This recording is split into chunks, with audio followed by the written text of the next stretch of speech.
Hello everyone, welcome back to my challenge, Spin the Globe and Draw. This is the day number 10. Welcome guys, how are you doing? How is your Sunday going? It was a fantastic day, a bit chilly in London. What's the temperature where you are watching from? Here it's spring, technically, but realistically, it's far from spring. Today was like, this morning I woke up, it was -1 on the thermometer on my phone. I was shocked. But yeah, why is the temperature over you guys? Is warmer? I hope it's warmer. But luckily, after the midday, the temperature rose a little bit, so became more bearable. And yeah, at the end, it wasn't raining still, so it was overall a good day. Yeah, welcome guys. And yeah, today's the day number 10, the last challenge of the week 3 of this week. Today's Sunday. And today we have one of my favorites is the Bangladesh Parliament in Dhaka. And I wonder if you guys been there. Let me know if you know this building before, who may have studied architecture. Maybe you know that from the textbook and your studies in the uni. This is one of the most studied building probably in the whole modern history. And well, guys, let me know if you can see everything. All right. Before I go into the building, actually, I just explain a little bit of the updates in here. So on YouTube, if you're watching from YouTube, I have updated the background. I have bought recently, and it arrived this morning, a really nice mat. It's a mouse mat, has this leather effect, so it's really nice. I don't need the padding anymore. The drawing pads light perfectly on this and it won't move. So it's perfectly. It's perfect for drawing and for filming as well, because you have a nice leather background, which I really like. Yeah, let me guys know if you like it or you prefer the white background. And here I've got my iPad with the image, and if you're watching from YouTube, you will have the image on the upper left corner of the screen, so you can watch it and refer to that image when you are drawing, if you're drawing with me today. I hope so. There are a few people said they will draw with me, so hope you guys will enjoy this stream. I will try to do a good one within an hour, I hope, because yeah, this is a relatively simple building, but I will go into more detail in a bit. So from YouTube, you are seeing this all right? Oh, let me go back to YouTube here. Chala, hello. Yeah, I was waiting you. Welcome back. Yeah, all good. Perfect. I hope you have the pen and paper ready. And actually, I meant to start this stream at 7:30, and I realized on Instagram I put 7 p.m. In the image, so apologies, but it was meant to be at 7:30, so it was a mistake. It was a typo in the image. So that's been said, what book can help us for architecture? Oh, you're Hadi. Hadi asked what book I can help for architecture. Yeah, well, I will give you an answer at the end of this sketch session. I will normally do from now a Q&A session with question from you guys at the end. And yeah, I will keep your question, Hadi, in mind, and I will reply at the end of the drawing.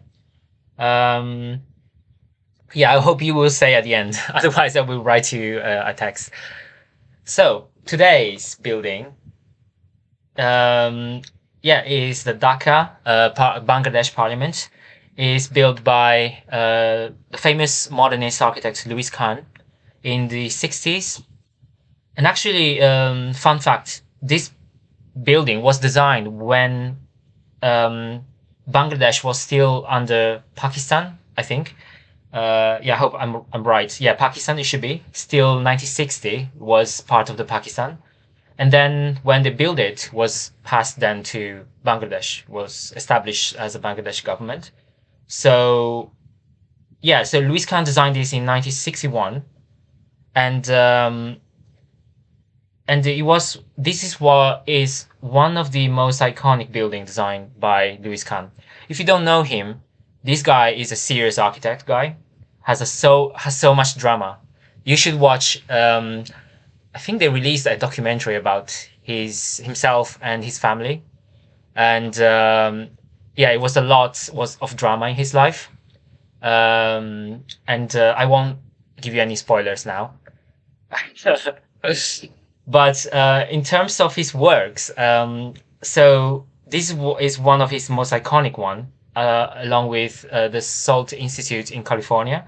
And yeah, the most characteristic feature of his architecture is that he expressed his architecture through the function of his internal layout. So if you can see his buildings, I don't think I have another image, but if you Google it, this building, and if you see from the top, you can easily find out that you can read this building from outside in. That means from the shapes of this building in the outside, from his geometries, you can understand where the rooms are. So how the internal layout is arranged.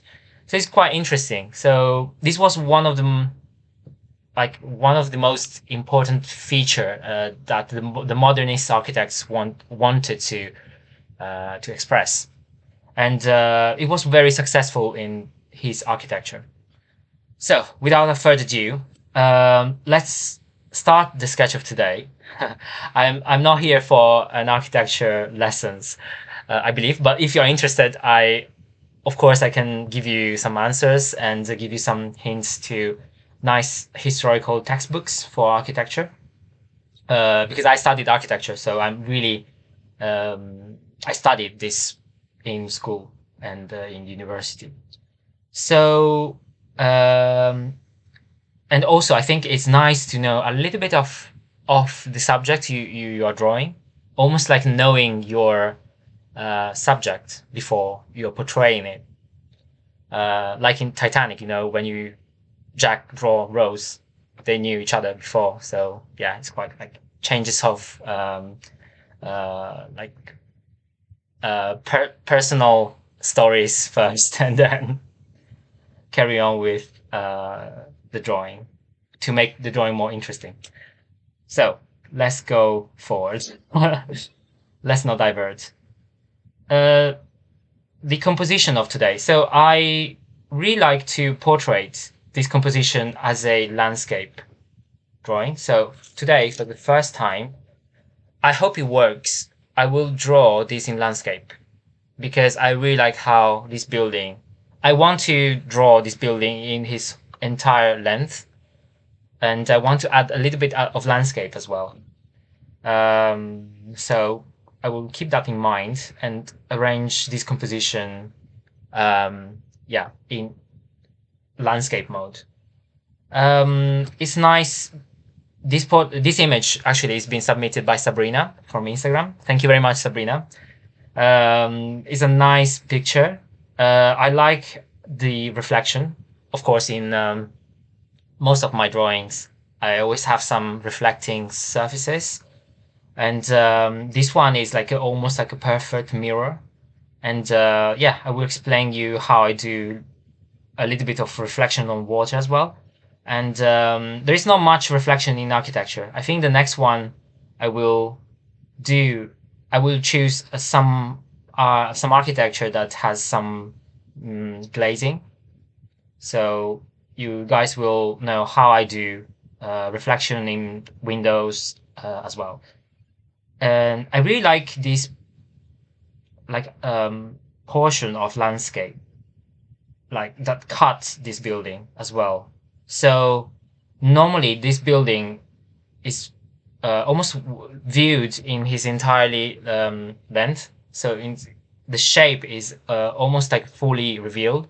But I like when the architecture is almost covered behind something. It makes it more mysterious. And I don't know if you guys agree with me, but I personally like a composition like this. So yeah, let's start. I hope the landscape works on Instagram. I will try to don't move this page so you guys can see it. Let me go back.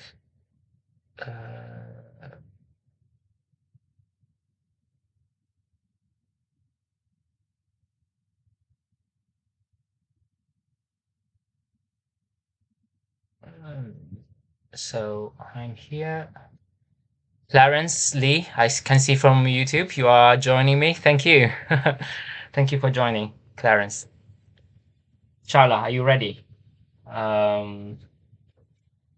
So, am I ready? Yes, I am ready. First of all, I will do the horizon line. And of course, it's quite clear that the horizon line is where it's slightly above the line of the lake. I think it's an artificial lake. It's not really a lake. It's almost like water pond. And I know in certain days there are some fountains going on as well. I've never been in Bangladesh. Never been I never visited this building before, but I've studied enough to know that sometime I've seen photographs of fountains, and colors going on this building. Sometimes they project the flag of Bangladesh in this building. So enough talking. Let's draw the horizon line here.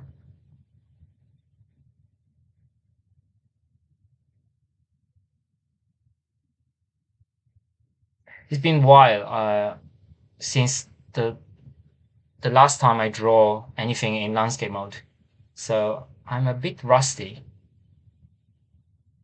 but I hope it'll be all right.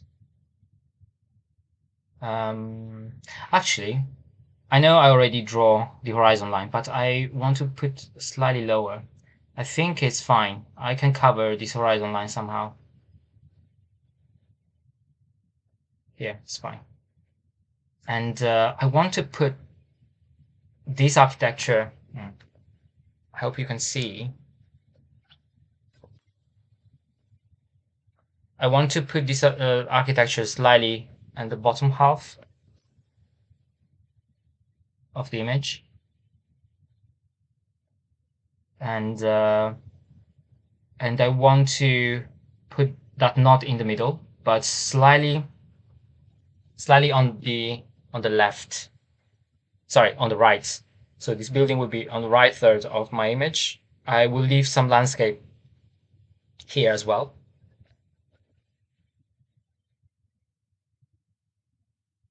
So I think here is good, and then here.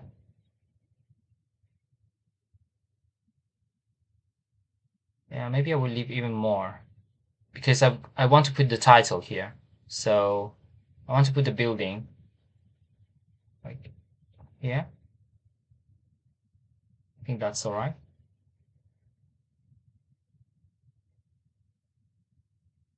And then the tip of this natural park, these trees, is almost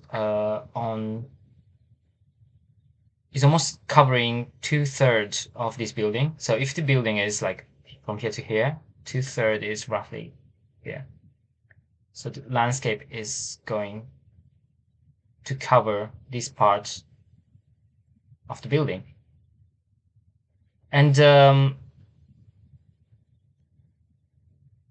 it's a relatively simple building. But I really want to catch this shadow of the shapes of these openings. There are circular openings and triangular openings that has a really strong contrast and give the characteristic language that Lewis Kahn always use. So simple shapes, simple geometric shapes, and cuts. So I really want to express this here.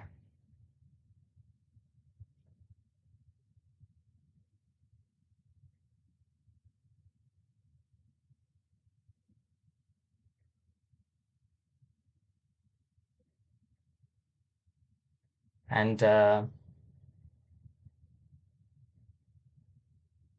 yeah, I almost want to start from the first box on the left because it's the easy one, the easiest one. And these images are taken from a like from a distance point of view, so it's quite far. So you can't read really much the perspective lines, except of this one that because overall this building is I think is an octagon.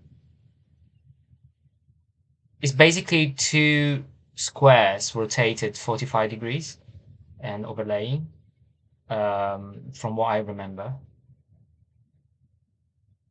But yeah, let's draw the outline first of these shapes. So it's really key to get these vertical lines correct first.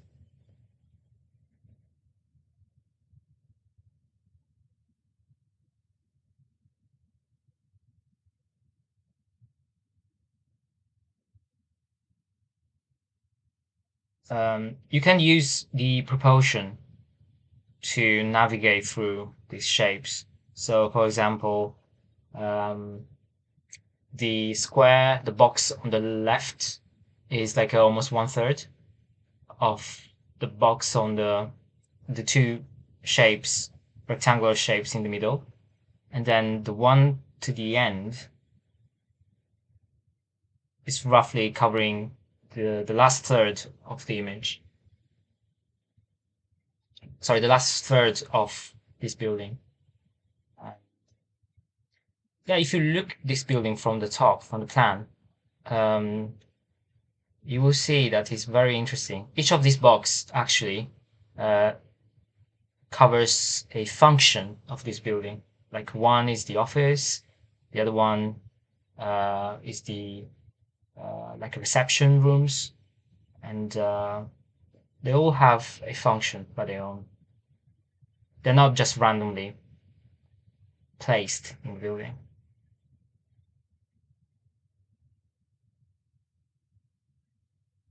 And then this element on top is where I think the parliament room is. So it's roughly here.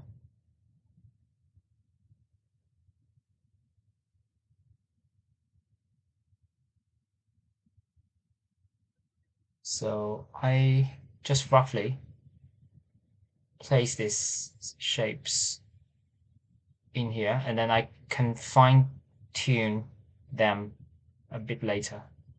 So this actually is it's a bit narrower.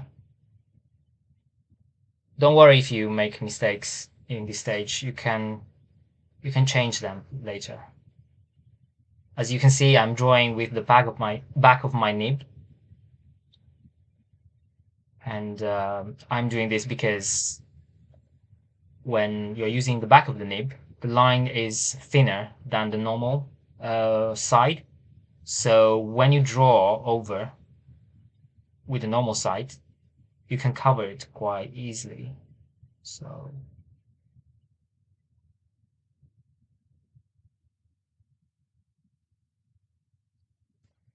okay, and got the landscape, these trees in here, and then so this is the horizon line, but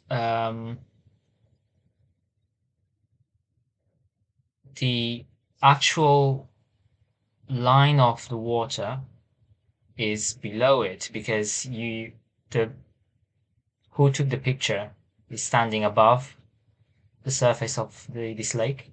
So the lake surface is slightly below the horizon line.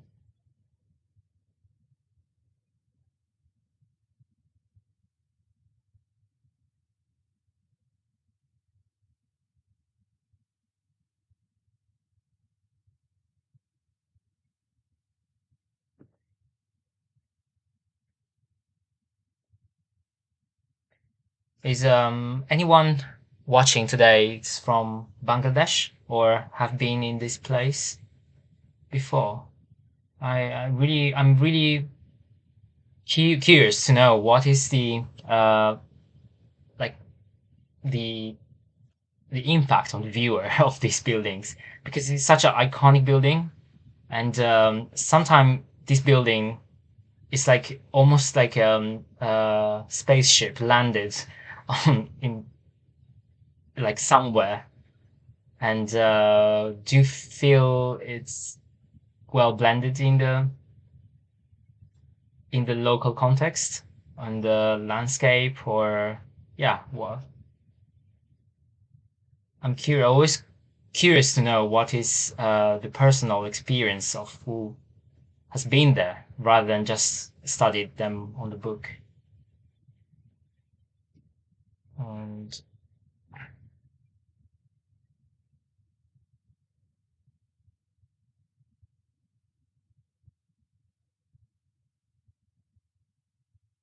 oh, I just saw a comments from Orange Orange 679, he says, if I have smudges problems when apply watercolor. Yes, on this type of ink, I will reply this one quickly. With this type of ink I'm using, yes, if you apply any type of water or water brush, you will smudge it because this is not waterproof ink.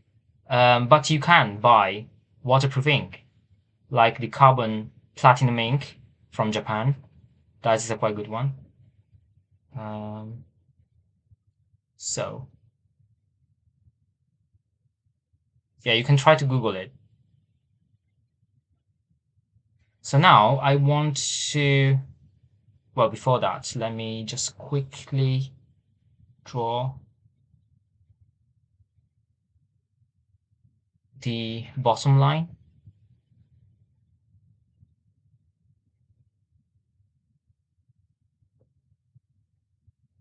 Yeah, I think the composition is all right. I don't have much context in the left part of this building, of this composition. So yeah, that's the downside of drawing from the picture because you don't always have the entire scenery in front of you. And but since this is a virtual drawing, I will add something in here, just maybe some an extension of what I can see on the left part, so it's fine. Sometimes it's nice to just imagine something behind going on here. Yeah, I will see what will make it a nice and balanced composition later on. Now that I've got roughly the shape, so this will be the mirrored part. Yeah, but I will do that later on. I want to just catch these shapes first before I draw over with the other side of the nib. I just want to draw this shape first. So these are triangular.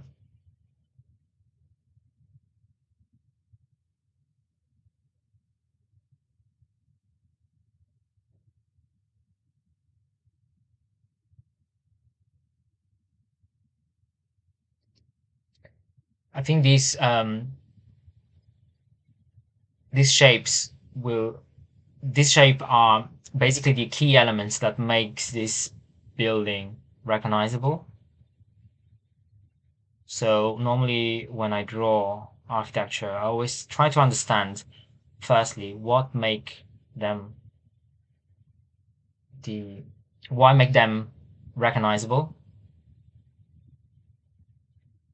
and these shapes along with the shading of these in and outs are definitely making this building recognizable. On top as well, Luis Kant's always use this rounded shape. If you see some internal photographs of this building, especially in the central part, you will see like a big square, no, sorry, box, like perfectly cubic shaped room surrounded by circles all around the faces of the cube. So it's quite interesting. I feel I will never understand the space just by looking at photographs. I need to go in there to understand and appreciate the space. So it's a shame that I've never been there.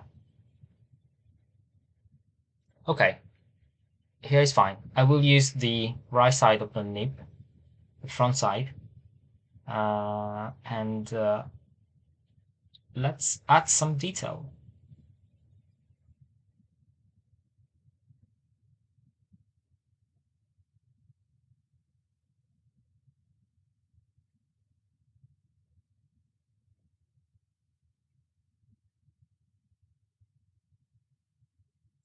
Yeah, regarding that question about the ink, um, I used to I used to use watercolors, um, and sorry, I used to use watercolor brush pens, um, and just go on top of this type of non-waterproof ink and make it like a watercolor. So I purposely like just treat the ink I'm drawing like watercolor pigments. So I will just make watercolor out of my ink drawing. So that's sometimes is a nice way to add depth to your composition.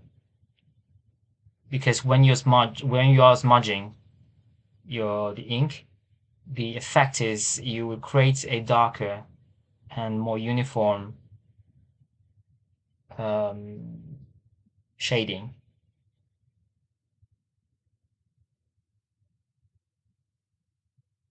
And sometimes it looks really nice. And so this is goes to here. This is here.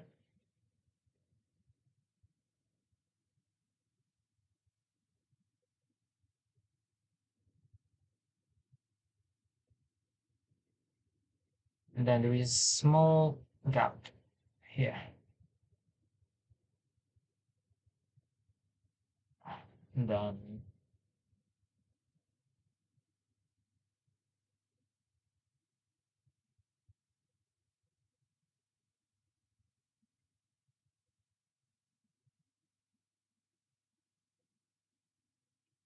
and by the way, the drawings that you guys have submitted so far look amazing. I didn't have all the time to post all of them on my Instagram. I will definitely do after this sketch. But yeah, well done, guys. I was impressed, and I hope to see more drawings. I'm pretty sure like lots of people on Instagram they are so talented. I think you should just publish more of your work, and just feel free to tag people. Like there are some Instagram pages that promote arts, and maybe they won't reply to your first tag, but yeah, keep doing it. Keep harassing them. That's the word. I've harassed so many people. I'm just tagging everyone on my Instagram post.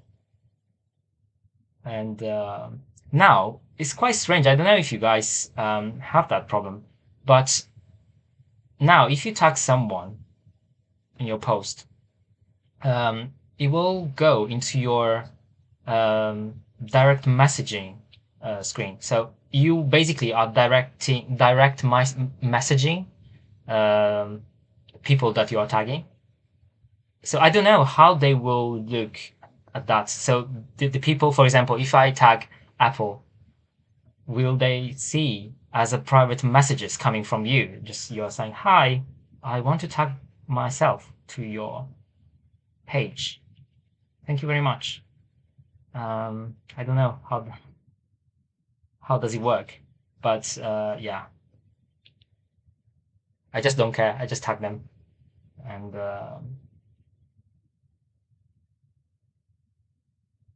I hope they won't suit me. But sometimes it works. People replying you. So yeah, keep doing, guys. There is no harm in doing this. So I just added some details in this part of the park, and I want definitely highlight the bank, the side of the river here, and then the one in the bottom.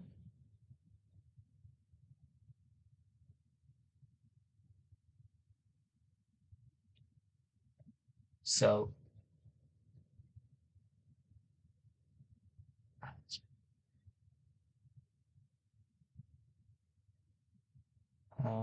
here I've got double line here and here.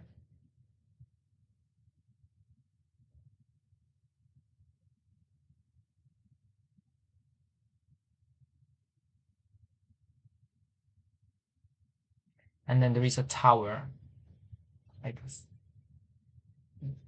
elements in here. It's like a cylinder.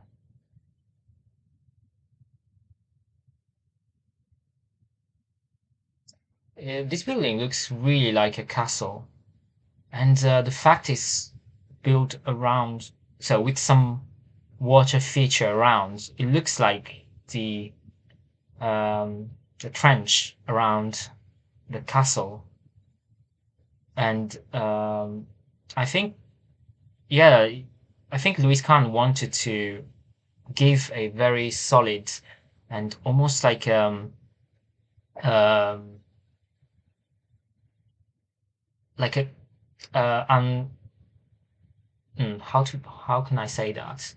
I've got some description in Italian in my mind, but I can't describe it. So, but basically, you wanted to build something like really strong that no one can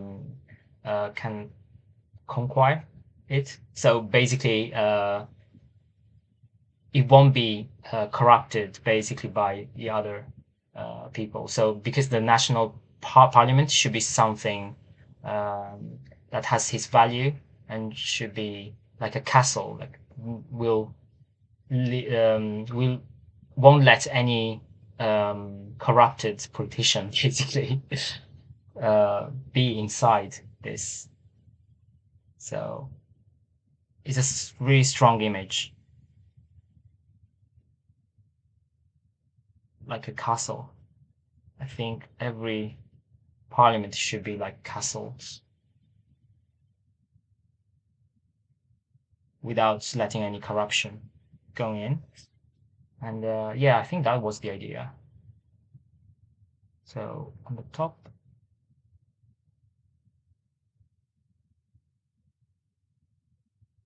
I think that's all right. And there are some funny antennas on top of this part of the building. I won't draw them because I think these antennas are later additions by the people who managing this building. So I don't think was a initial design from the architects. So I will omit them for this drawing. So I think that's all right. And just I want to add some elements in here. So around this building, basically, it's a new part of the city. So Louis Kahn designed not just this building, not just the parliament, but he designed the whole master plan of this area. It's basically like a new area of Dacca, dedicated entirely to the administration. So you can consider this like the Canary Wharf, or like Brasilia in Brazil. It's like an entire area dedicated to one function. And so around this place, around this building, you have all sorts of amenities, like restaurants or hotels. And yeah, because of course this is a parliament, so you will receive a lot of people traveling to there to have meetings like that. So you need facilities to accommodate them. So there are a lot of small buildings. They are in red brick. So it's quite interesting. It's like almost red terracotta type of material. You can't see in this image, but if you Google it, you can see a whole village around these buildings. which is quite interesting. It kind of frame this building a bit more. So yeah. So you will have like some building in here as well. I will just hint at some of them, but I don't want to draw them too big because otherwise it will be too visible and will distract the main subject. So now that I've drawn all the key elements of the composition, I will do a bit of shading. We'll start with this dark cut in the facade, and I really want to give them a strong color, like a strong contrast.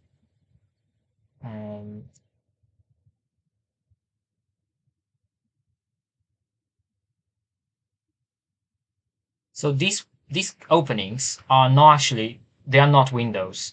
They are just openings in the facade, but behind them it's basically empty, and you have a secondary facade behind this big cut that has windows, curtain walls, etc. So it's quite clever. It's like a very clever way to build something with the shape you want and not affecting the internal function. Because of course, if you have such a big window inside, it will be very difficult to maintain the right temperature, because in summer Bangladesh is very hot and humid, so you need some sort of shading, and this way to create a secondary facade helps a lot in cooling the building.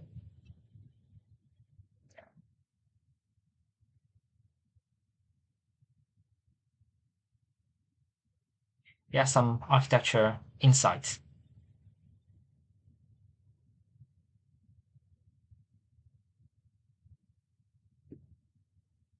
And it's very, very key. I think I will add an um, extra few lines to make this area even darker, but I don't want to exaggerate too much because it's very easy to make it too dark, and I want to keep the overall um, contrast value. So there are a few blade windows here, and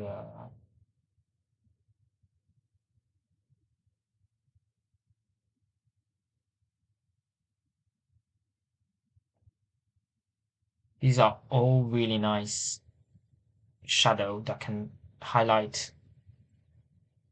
the shapes of these openings. And there's another shadow here.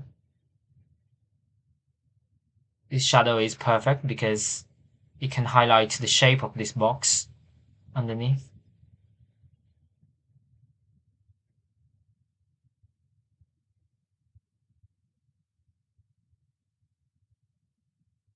And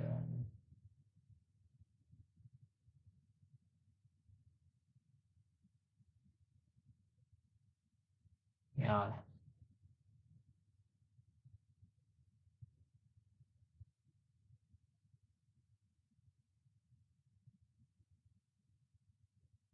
And when you've drawn this,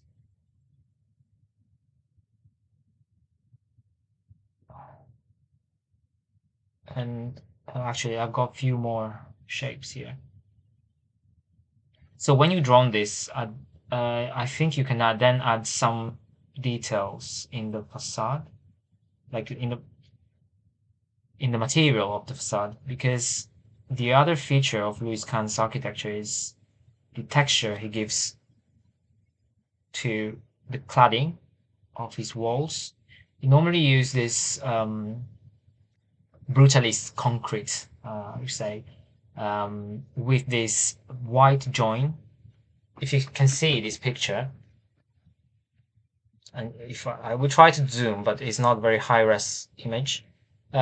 He always used this concrete panel, and he adds basically he separate these panels with a white line of join between, and this feature is like in all of his buildings. So I really want somehow to catch that as well, but it's very difficult. So I will try to maybe subtly highlight them. Yeah, I will actually see how it looks overall, because I definitely don't want to overload this image with lines. First, I will maybe draw this side of this cut fully black, 100% black, and then let's see how it looks.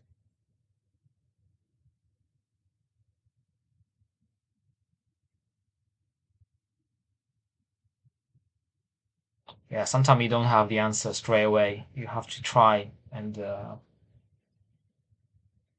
see how it looks overall.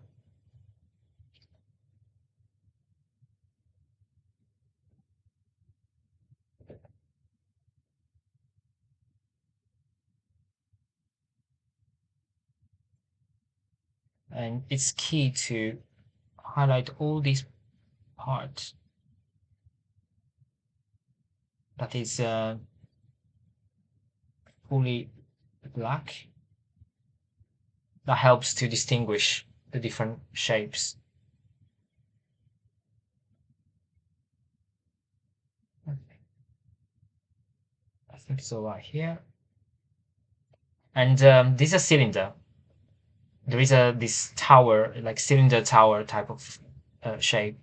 And I really want to use some gradients to make it look like a cylinder. So I will start with a dense. I will draw some vertical lines that are dense, and then I will make it lighter and lighter by breaking it. So hopefully, overall, it will give the effects of a curved wall. Yeah, that's fine. And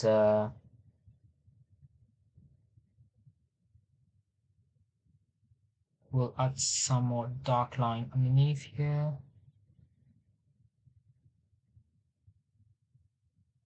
Yeah.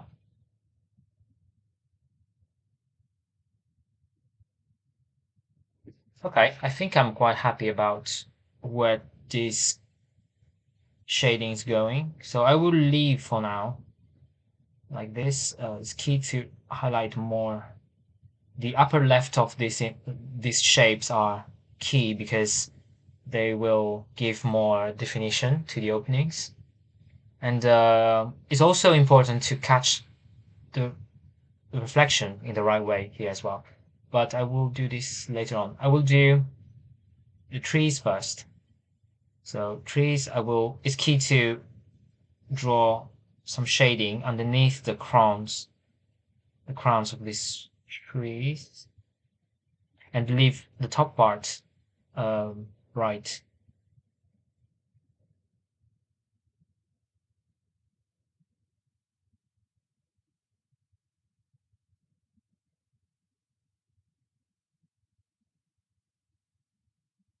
You can then fine tune this shading a bit more later on.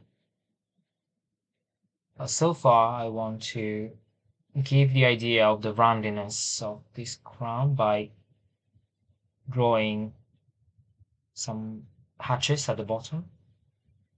And then also you can add some very dark areas in here to make them more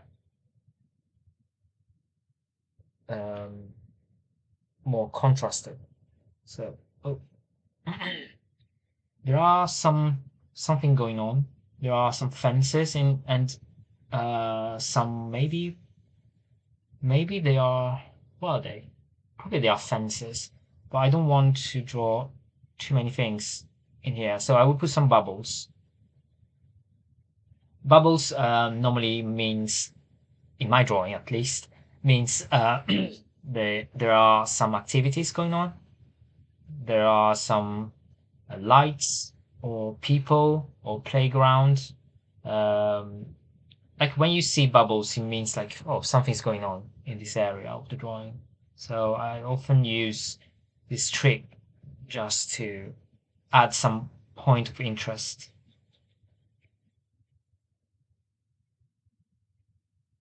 And when the crowns of the trees are closer to the observer, I normally break the crown into more more areas, like more branches. It's almost like you can see that these big trees, the crown of the trees is not made by one branch, but it's like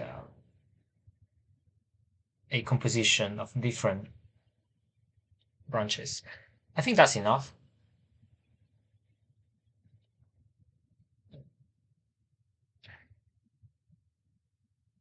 Okay, and I will add some foliage effects, especially in here, to basically tell these are trees. And yeah, I think I'm okay. I'm quite happy about this. I want to highlight the white. I mean, I want to highlight the edge of the river or the lake. Um, and I will do that by drawing a hatch underneath the trees. The that can highlight, give the impression, like that will define a bit more this horizontal edge of the lake.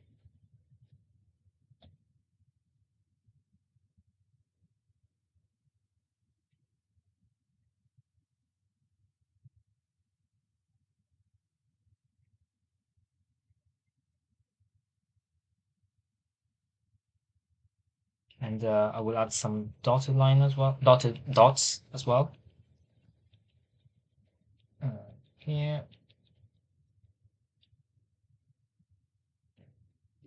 dots helps to merge these hatches a bit more together to blend it more. Okay, I think I'm okay with the greens, and here there are some trees in the background, and I want to draw these trees because that gives a nice contrast in here. So yeah, I think that's fine.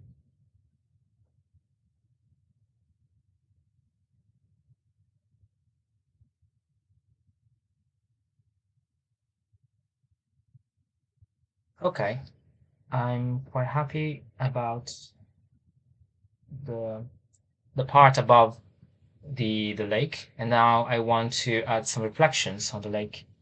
So as usual, I will add some horizontal waves, like ripple lines,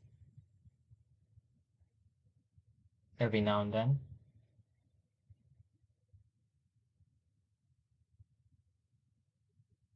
Then make sure they are roughly horizontal.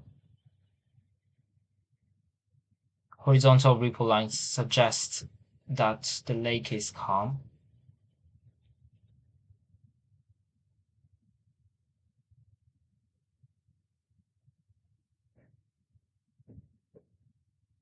Okay, before that, I want to add the frame around it. So let me grab some tissues.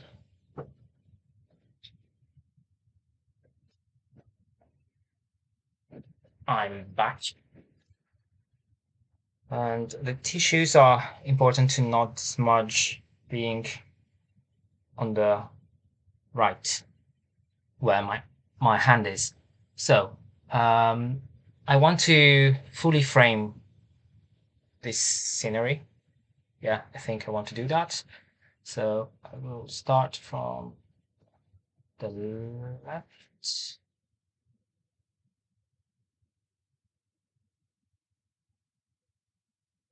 And then go right.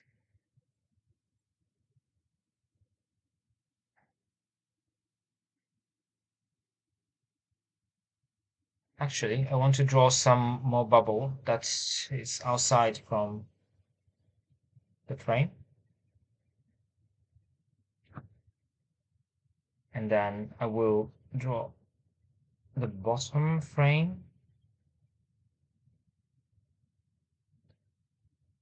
And then, yeah, I will do the top one as well. And I will, no, actually, I will write the text here first and then conclude, frame the top afterwards. So, Bangladesh Parliament.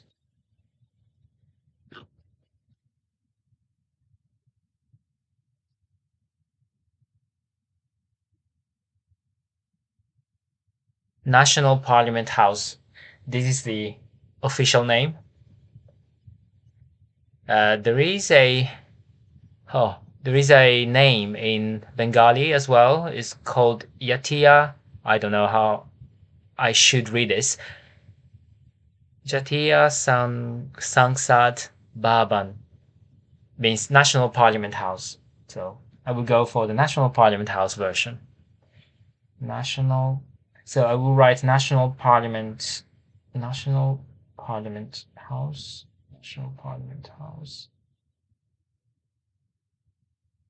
Yeah, let me write that in pencil first.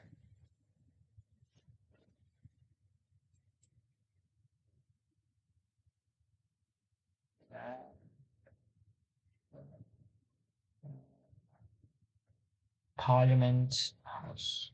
National.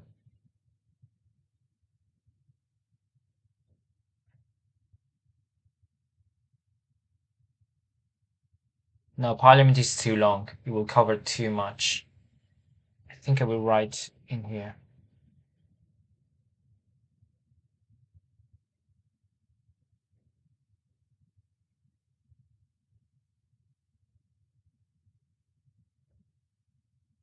And house, I can write it slightly bigger.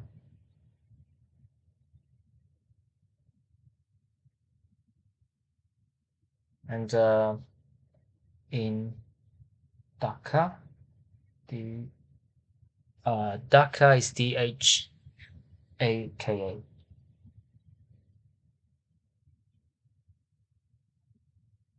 Yeah, I like it. And today is the challenge number 10. And today's date is the 3rd of April. I will write 03, 04, 22. It's the 3rd of April, but doesn't feel like April. It feels like December. Anyone watching from London? A part of Chala? Yeah, you're watching from London. And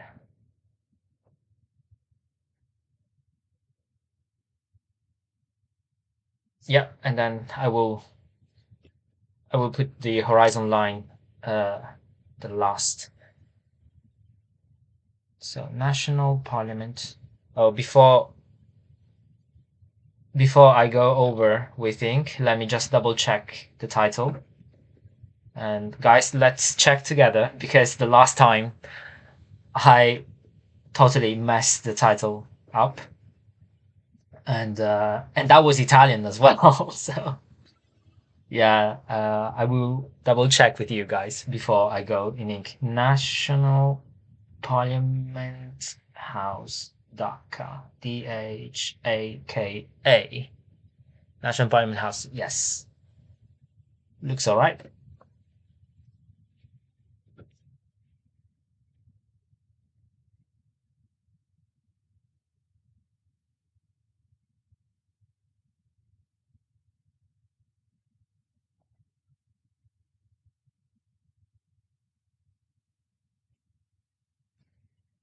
Georgic 17. Hello from Greece. Hey, hello. How are you? How is Greece? I really hope it's warmer than London. Are you from the seaside? You watching this sitting in a nice room facing the Mediterranean Sea? Let me know.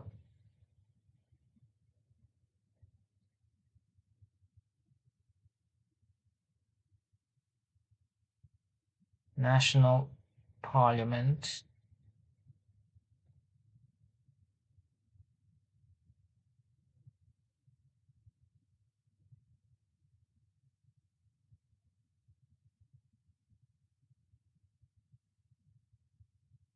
House.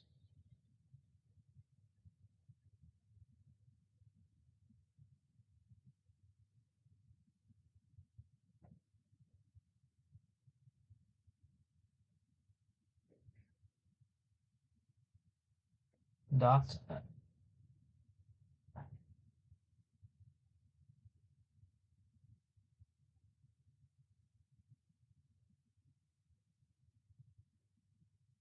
030422.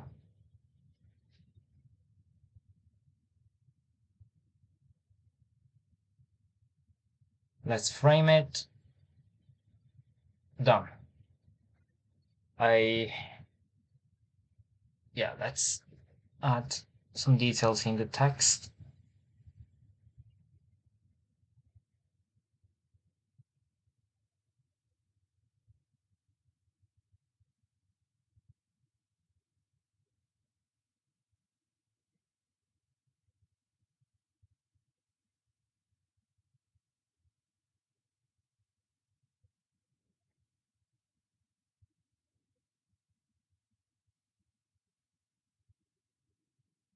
House.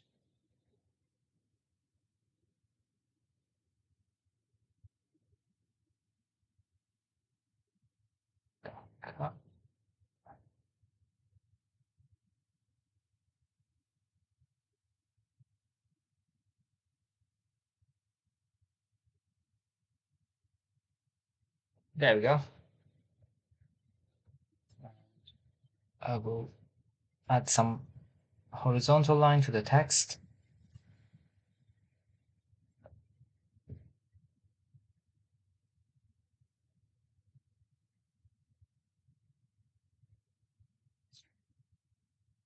Recently, I've got some comments on Instagram asking what pen I use.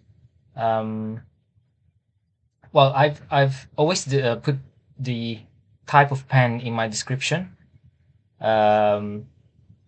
But in case you want to know, I'm using always, well, the majority part of the sketches I've done, I used a phantom pen, Montblanc. This is a Montblanc Meisterstuck 146, and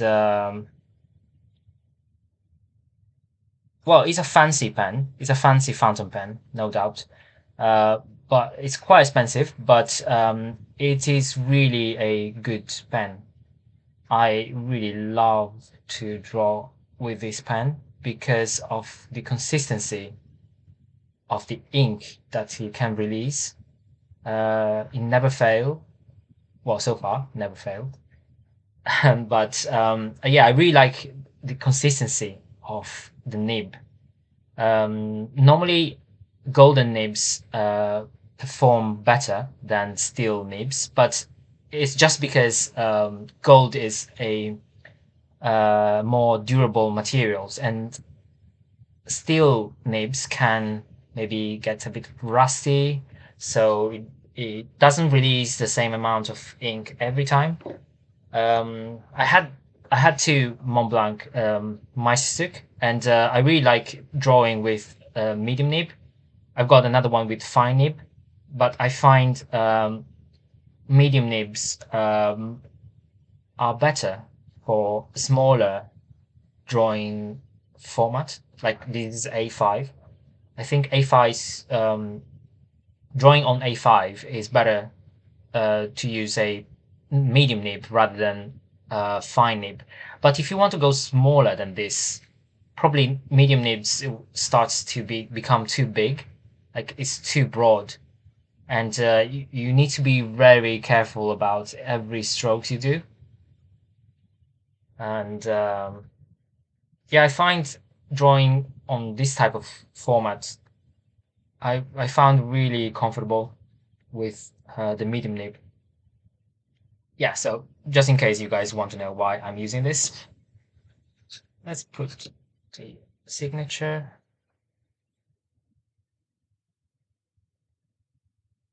I have Lamy as well. I've got a few Lamy pens. Safari. No, actually, one is All Star, one is Safari. They both are great pens. I started using them, and but I found drawing with Montblanc, I'm really comfortable drawing with this. Always, also because the barrel, the shape of the pen, suits very well within my hand. I can hold it very comfortably every time, and the balance of this pen is nice. I like the feeling. So yeah, this is the reason. Maybe for other people, other fountain pens are better, but this is my opinion, of course. So yeah, just always when you buy a fountain pen for the first time, I always recommend you tried it before at the shop or somewhere you can find it, and they can let you try. I find it's always better to know in advance how you feel the pen in your hand.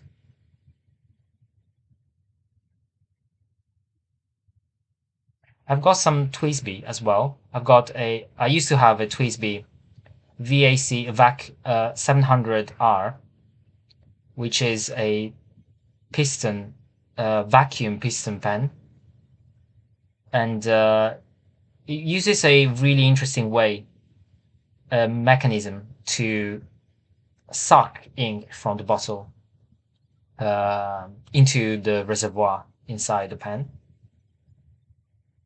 But the pen always gave me troubles. I couldn't really draw for a long time because it felt really big in my hand. I can't draw with it for long hours.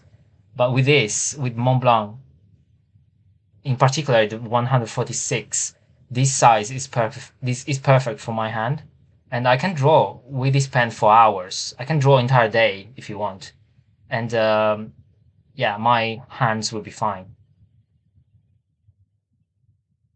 Okay, done. Let me add some shadow quickly. So it's important to catch the reflection of the bottom part. So this is a specular image, basically, of whatever is above the waterline. And whatever I draw, I tend to break it. Never draw a solid line when you are drawing in the reflection realm, let's say. And I draw ripples in here, these V-shape, horizontal V-shapes, because these can break the speculative image even more. So whatever you draw with broken line, and always draw between these horizontal ripple lines.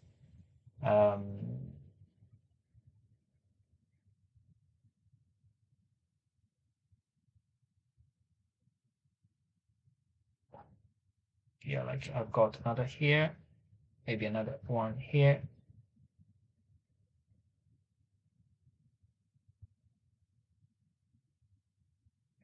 And what I mean is if you have a ripple line here, you can jump. So the speculative lines here can jump this line, like here as well. Don't draw inside these horizontal ripples. And that will make the speculative image more realistic. And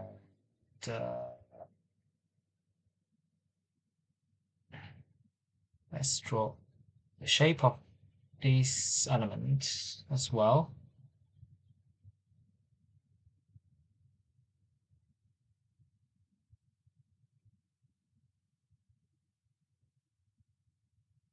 So let's draw all the vertical line first, and then I will worry about the horizontal line.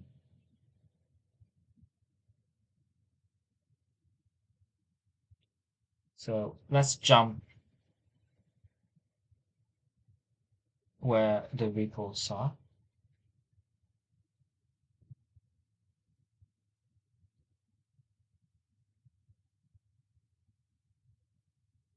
And also you can add a level of wobbliness in your lines. I find that's helpful when you're drawing water shapes. Sorry, reflection in water.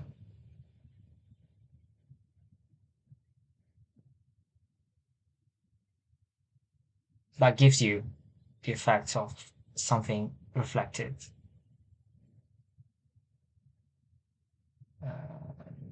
Is fine.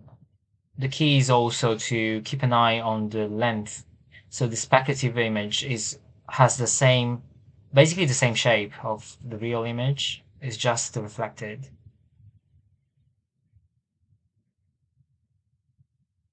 So it follows everything you do above the waterline. Okay, that's fine. And it also catches these shapes as well. So it's key to draw them.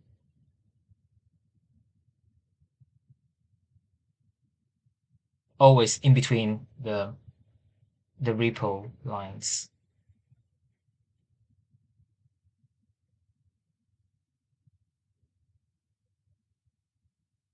Yep.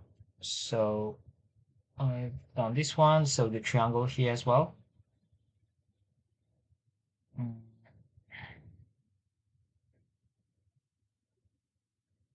And then another one here.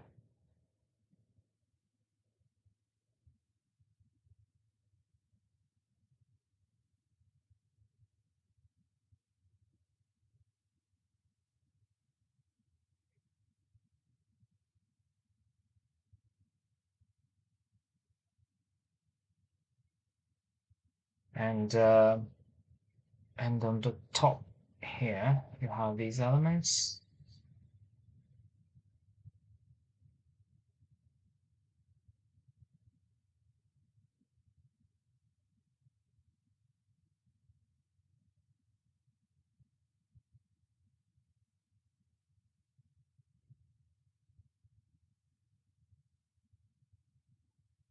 Yeah, I think that's enough.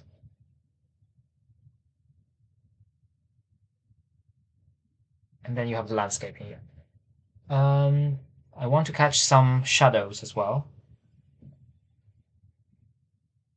This part is in shade, so it will be darker in the reflection as well. All these elements will help to read the speculative image better.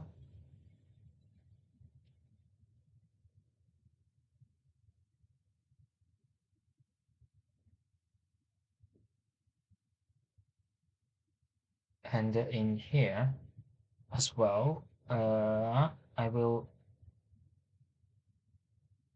So this is that. This is the shading, and here you have the shading on the top. it's important to draw the shadow in the reflected image slightly lighter than what it is, to not let them compete with the real image. So you should always be able to see where is the real image, which one is the real image.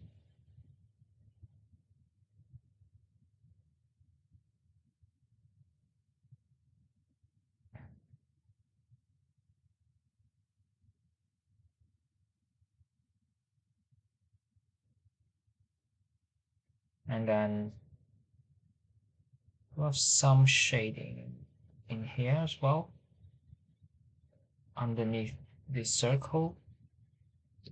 I think it's enough. You just need to suggest where roughly the elements are, but not redrawing the whole architecture, because remember the key element, your subject is above the water reflection.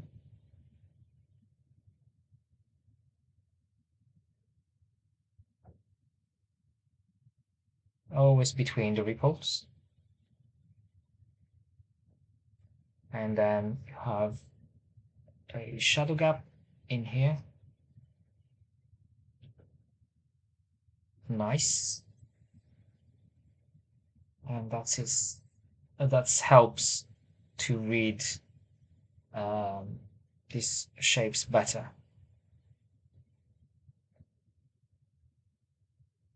Okay. And then I obviously have to draw the green part as well. So it's nice to draw in here, in between the ripple and the reflection of the edge of the lake. That helps to read the ripple better.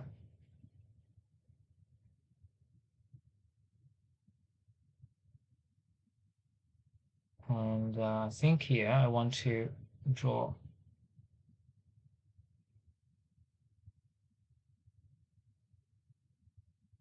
some bubbles as well. Doesn't need to be perfectly aligned to what's happening on the top. Just suggest them in here. Leave the top part of the reflection of the trees in white, and job done. So here you have some reflection here. Good to catch between the foliage. And then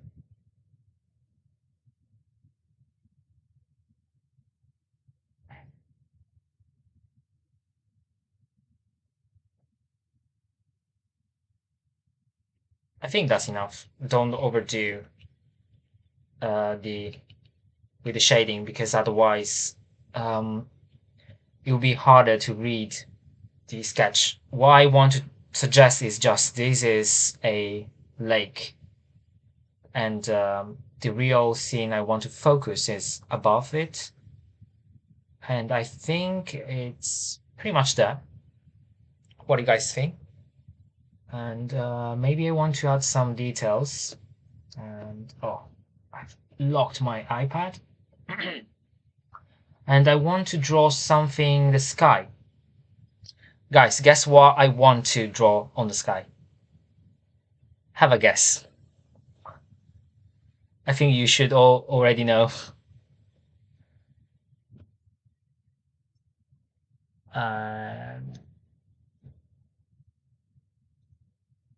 Or actually, what do you want me to draw on in the sky?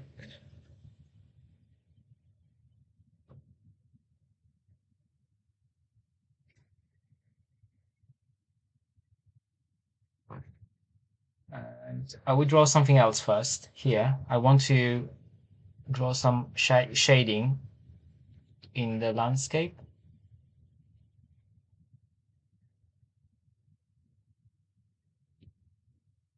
And the building behind it as well.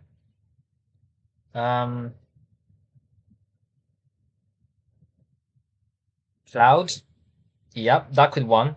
That could be the one. Some clouds.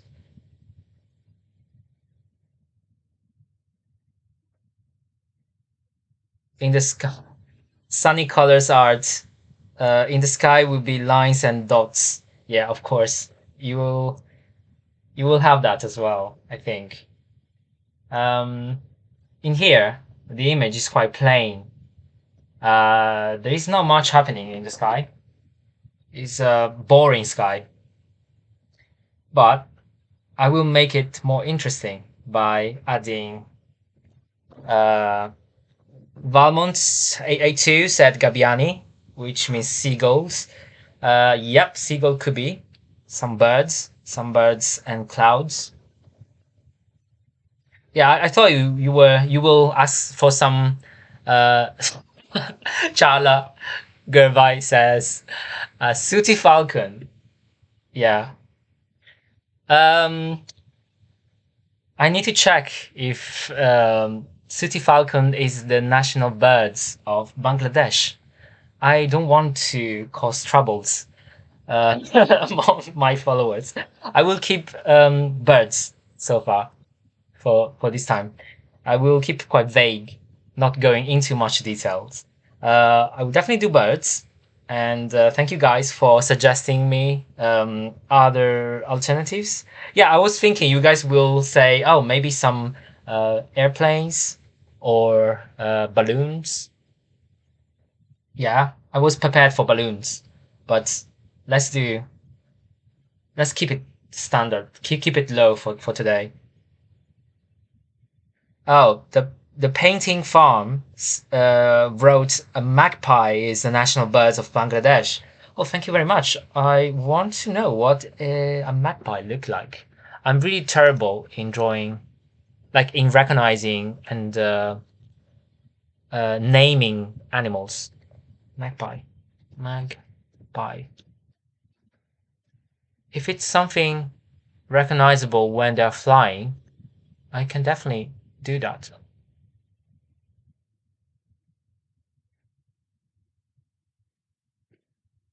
Uh, yeah. I mean, well, it's a bird. Medium size. It's quite small, not too big. Okay, let's try. Oh, it has a beautiful wings. Has really beautiful wings.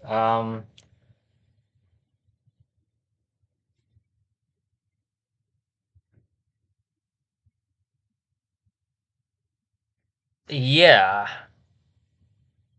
it could work, but I'm not sure if you. I never draw that before, so wish me luck, guys. I will try. I will try to do a magpie.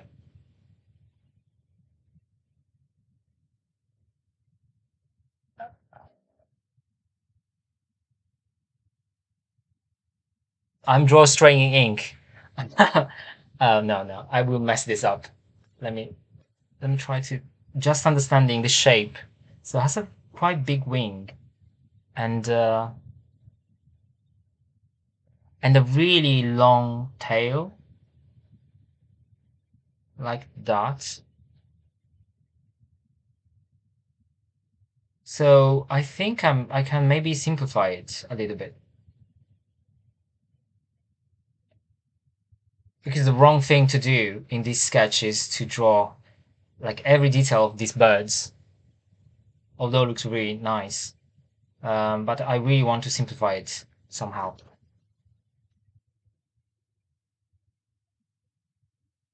Yeah. Da, da, da. Okay. I think I want to catch the wing first. And then it has a very fat head and then a really long tail. So it's black inside. Very interesting colors scheme. And then the tail is entirely black, which helps.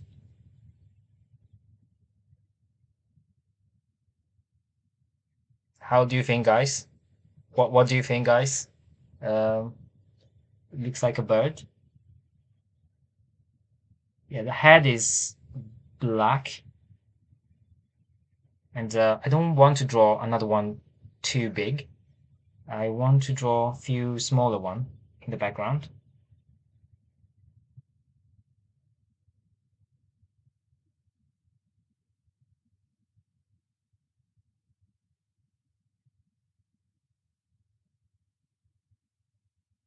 Yeah, I like to draw a few more in the bush.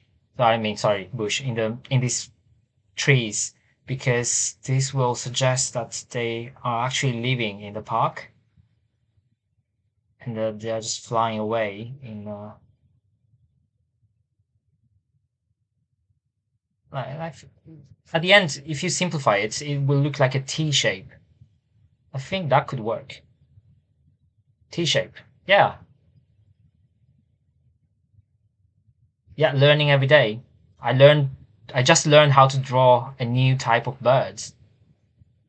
Thank you very much, guys. Um, yeah, and then some clouds and vertical lines. Yeah, I want to draw some vertical lines because I want to leave the water relatively white. So I want to create some tone balancing in here. I want to give some weight on the top as well, but without affecting the birds. So I will frame the birds within the clouds. If you do that cleverly, you can frame it. Yeah, like this. And you can do that here as well.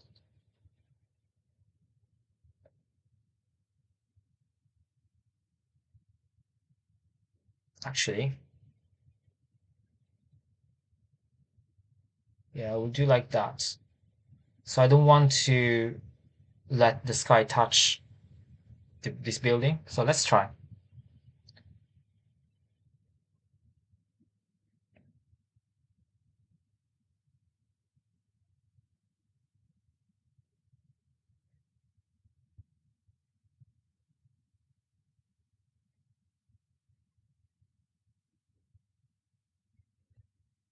Yeah, next time I will try actually from now on.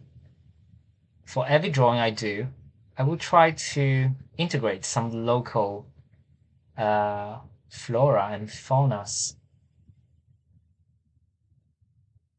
I will become an expert ornithologist.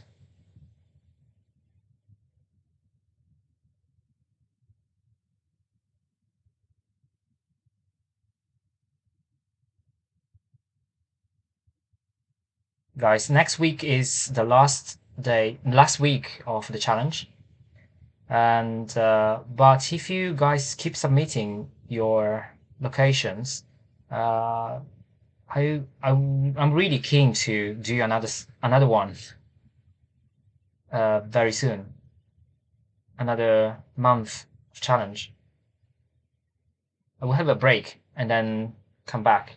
But guys, if you keep submitting your location, I will have more places to choose from. So yeah, you guys been doing great so far.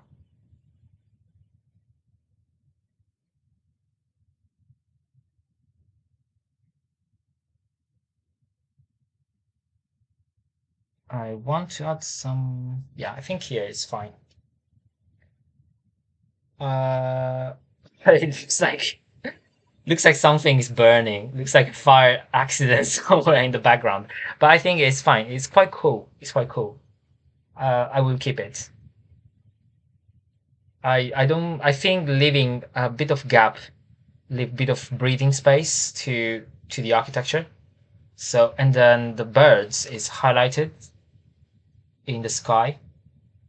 I'm I'm quite happy. Yeah, let me guys know. What do you think? What do you think about the drawing? And more than everything else, what birds did you draw in your drawing? Chala, I'm looking forward to see yours as well. What birds did you draw? City falcons. Okay, guys. I think I've done. Um, yeah, I'm happy with these drawings. Hope you can see it in Instagram. Unfortunately, Instagram is always being affected by the angle because this is the only way I can see the chat and drawing the same time. So if you guys want to follow the drawing, the best way to do is via YouTube. So if you haven't done this before, subscribe to my YouTube channel, and you will be notified as well with any upcoming streams or videos that I will upload. And yeah, let's have a look at your questions. If you have any questions, now is the time. Put in the comments, and I will go through them. I will start with YouTube. Oh, it's quite late, guys, but I will do it for 5 minutes, and let's see. Thank you all you guys for supporting me on YouTube. I feel really proud of you guys looking this and try to follow my drawings for all these episodes. So it's been great. Thank you guys. Chala, well done. And Sui Chen, you're in as well. What's the difference between drawing with fountain pen and fine liner pen? Oh yeah, that's it's a quite common question I've got from other people. Fountain pen is basically different from other type of pens like ball pens or fine liner. Okay, with this one, let me quickly grab a piece of paper and try to explain. So I will do it here. Hope you guys can see. Yeah, you can see. I will push this up a little bit. Fountain pen has a nib. Basically, it's a metal element that release ink with the ink feeder. So the part underneath the nib is a feeder. Yeah.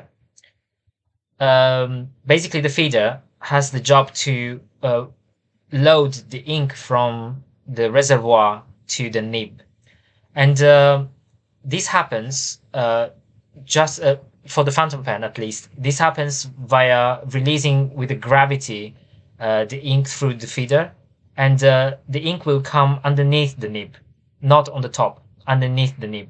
So drawing with a fountain pen has a big difference from a normal pen, because fountain pen you can only draw consistent ink only holding the pen upside down, and the nib needs to face this way, so the bottom of the nib needs to be the part in contact with the paper.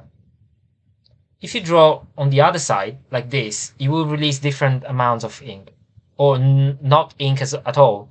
Montblanc is a very wet fountain pen, so you release a good amount of ink, even you are drawing with the back of the nib. You see, sometimes you don't even have ink. So drawing with fountain pen, you can release a consistent amount of ink only if you hold it still. If you rotate the nib, the line will be a mess. Can you see it? Yeah, because this has a nib. A nib can write only in a certain way. But with a fine liner has basically a plastic nib.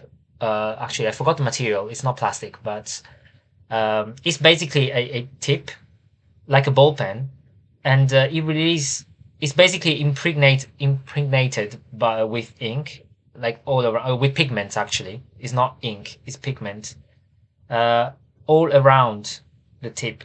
So whatever rotation you give, it will well, actually mine is, this is quite dry. Like, I will go with ball pen. Ball pen has the same principle. It releases ink consistently. So if you rotate the ball pen, you can see the amount of ink is the same. Yeah, but you can't do this with a fountain pen because the ink will flow only if you keep the nib upside down here. So that's why I like drawing with fountain pen, because you can control, you can give different thickness to your lines. You can be more cautious, like when I'm drawing perspective lines with the back of nib without the need to change another pen, because with fine liner you have to change the actual pen in order to draw different thickness for lines. Yeah, that's basically the main differences. I hope I answered at your question. If not, just let me know. I will write and I will write a comment. If you want to know more about ink fountain pens and techniques about fountain pens, check it out. Check my online class on Class 101. I have the online class there where I explain extensively how I draw with fountain pens and tips and tricks to get the optimal results. Clarence Lee, nope, it's not that warm. Yep. I guess we are not the only one. Chala, beautiful. Thank you very much, Chala. And Clarence Lee, nice. Very well explained. Thank you. Thank you very much, Jang. Um, yeah, any other questions? Let me just write in there. I will go on to Instagram. I won't be able to read all of them.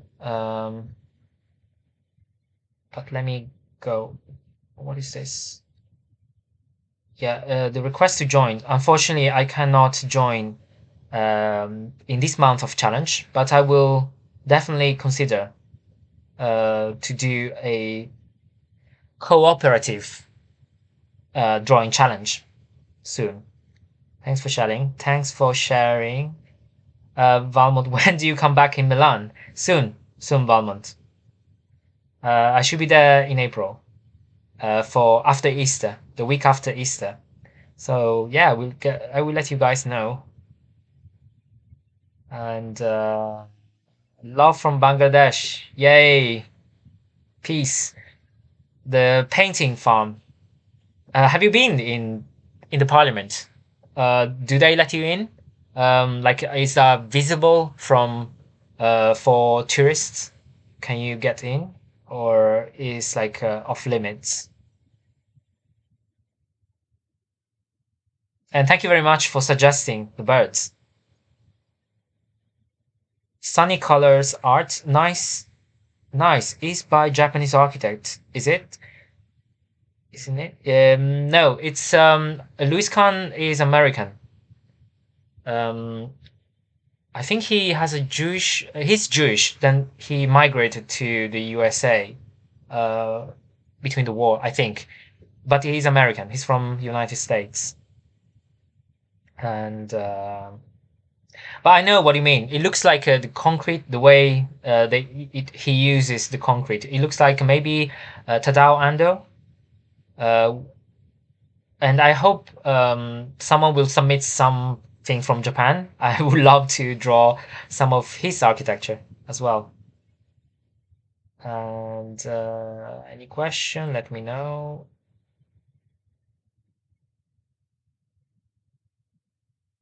Athens, yeah, far from the sea. Oh, yeah, I've been in Athens. It's a really great place. Um, yeah, although it's not far from the sea, so you can go to a really nice beach, I think on the islands. So good for you, good for you. And thank you guys for your support, compliments, and yeah, I hope more people will join this sketch along the month. Next week is the last week, So I hope more people will join, and so we have more fun. And you can suggest me more animals to draw in the drawings. How fun is that? I'm really excited. Love from Germany, Simply Teresa illustration. Thank you very much. Love from Fresno, California. Fresno, I think I've been in Fresno. Cheyenne, California, great place. Much warmer than here for sure. Yeah, I went to California a few years ago. I went to I followed the route N1. I think it was N1, the one from San Francisco to Los Angeles, and I really enjoyed that route. Unfortunately, at that time it was when the big fire happened, so half of the coast was covered in smoke. Unfortunately, yeah, but great places and great wines as well. Okay, I think yeah, I think I can end the session of today. Thank you very much, guys, for watching again this challenge of the month, and please subscribe to my YouTube channel if you haven't done yet, and turn the bell on so you get the latest stream notification when I start a new one. And please keep supporting, keep watching, and I will see you in the next one in 2 days. Bye, guys.